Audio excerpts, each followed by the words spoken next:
Hello everyone, this is Jackie Williams and welcome to another Global Video Hub. This month we're focusing on techniques, and the technique I want to show you is using your Stampin' blends on our foil sheets.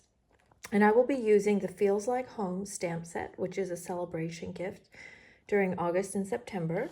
And I will use the silver foil sheets, and I just wanted to show you that you get one that's more of a true silver, and then one that's more of a matte, kind of a purpley silver, and then one that's darker that has kind of a granular look, and this one's a little more purple, maybe even a little more on the blue side. So you get that variety in the silver foil pack. So first I want to show you the sample that we're going to make, and there's actually quite a few techniques on this project, but I want to focus on this coloring technique. So let's start with our card base. We have basic black, and this is 5.5 inches by 8.25 inches folded in half. And then I have a mat of smoky slate, which is 4 inches by 5 3/8 inches. And I have embossed that with the brick and mortar embossing folder. And before I put that on, I'm just going to do a little bit of what I call ink dragging. I'm going to take my StazOn. It doesn't have to be StazOn, but we will be using this later, so it's the one I have out. But just any black ink, and just lightly, like just the weight of the ink pad, sort of lightly, brush on some color. And then I'll do the same with my smoky slate. And you'll want to hold it so that this end is facing towards you and you're brushing with this end. And again, just the weight of the ink pad across the embossing. And then we'll use fresh freesia and do the same thing. Now it does depend how wet your ink pad is. If you have quite a dry ink pad, you may need to use a little more pressure, but you'll quickly discover that. And I'm happy with how that looks. So that's just going to bring our purples and our blacks and grays all together in one element of the project. Next, let's do our stamping of our image. And I'm using the silver foil, and it's this piece measures 3.25 by 4 3/8 inches. And before we stamp our main image, I'm going to do a little bit of ink dragging on this as well using our black StazOn. And I'm just going to drag that across. And what I'm wanting is to get some of that dark ink across the edges. So I might just add a little bit more there. Now I am using black StazOn. And you might wonder, because normally we wouldn't use StazOn when we're also going to be using our blends because they're both alcohol-based. However, you cannot use a water-based ink on your foil, so I necessarily need to use the StazOn. But what I am going to do is heat set it. So I'm going to place that onto my Stamparatus. All right, now I'm going to ink this up really well, and then quickly stamp down. Now from here, I am going to just use my heat tool on this just for a moment. Now I did mostly the black edging just for the effect. I like that effect of that vintage look with this kind of a vintage image. Now we'll use our blends, and you can use any blends you wish, but I am going to accent with fresh freesia, as we have fresh freesia in our background, so I will use the fresh freesia blends for sure. And this is the thing that I wanted to point out.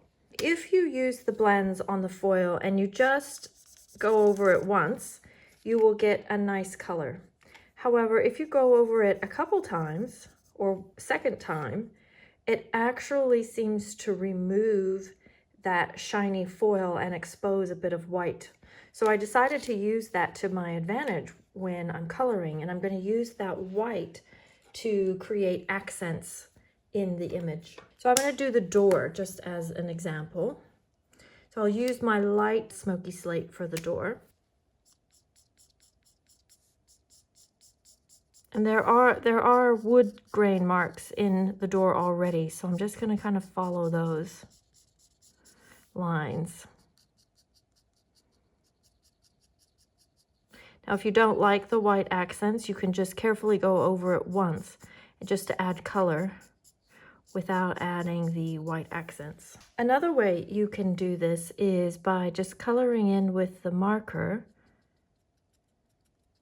and then using a tissue or a cloth and just picking up, and where the ink is still wet, it will remove just that little bit of foil to add the white accents. And I'm not being too particular with my coloring. I'm just wanting to add a little bit of color. And there we go. Now, as an extra step for this, you can continue on and do the black ice technique, which is separate and optional, but this is where you need a Versamark, and you get your yuckiest, grossest, driest one that you have. And again, just very, very lightly, like not pressing at all, just letting the ink pad drag across the image, because you want to get actual streak marks and lines. And then we're going to use clear embossing powder and cover the image. Oops. Because you don't want it to be completely coated. You want to have streaks through there. And then heat that. Then once it's all heated, you will have a shiny and kind of streaks of clear embossing powder over your image, which gives it that look of black ice. Then from there, we're going to mount this onto a piece of black and then a piece of fresh freesia that's just slightly larger than our stamped piece. Okay, then we'll bring that back to our card base and we'll put this up on dimensionals. And you can choose to center this. I'm going to put it up here kind of more in the upper left-hand corner. And then from there, we just want to embellish. So I'm using some words from this stamp set. Missing You, I thought that was nice with this image, and also nice during this time of uncertainty and isolation. And I'm just going to put that down here in the corner, maybe like that. And this was cut out with one of the dies from the Soft Succulent stamp set, or die set, I should say. And then I'm going to use the Fresh Freesia ribbon. This Fresh Freesia actually goes really well with this particular foil that's in that pack. And what I've done there is I've cut the ribbon in half.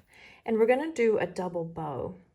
So I've taken a length and I'm just going to wrap it around my fingers twice. So I'm holding the ends and I've got 2 bows here. And then I'm going to fold that in half, again with the ends still in between my fingers. And then I'll take the other piece and just tie that into a knot. And this is going to end up being very long. And just tie it tightly so those ends are captured. And then we'll stick that down with a glue dot. And then I've taken a piece of the silver cord, and that to me is a little bit too bright.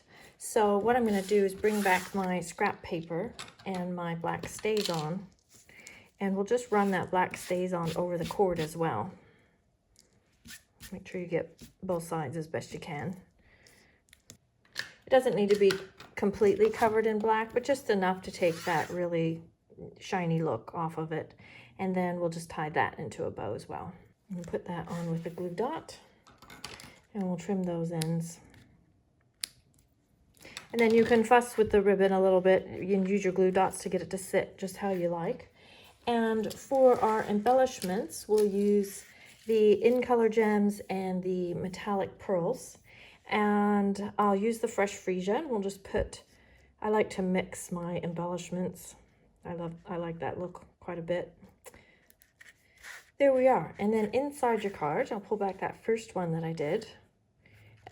You can stamp the little pot stamp, and I did do a little bit of ink dragging across the bottom and just colored in with the blends, and I used the white chalk marker to color in those tulips on the snowflake cardstock. So there you have it. I hope you give that a try.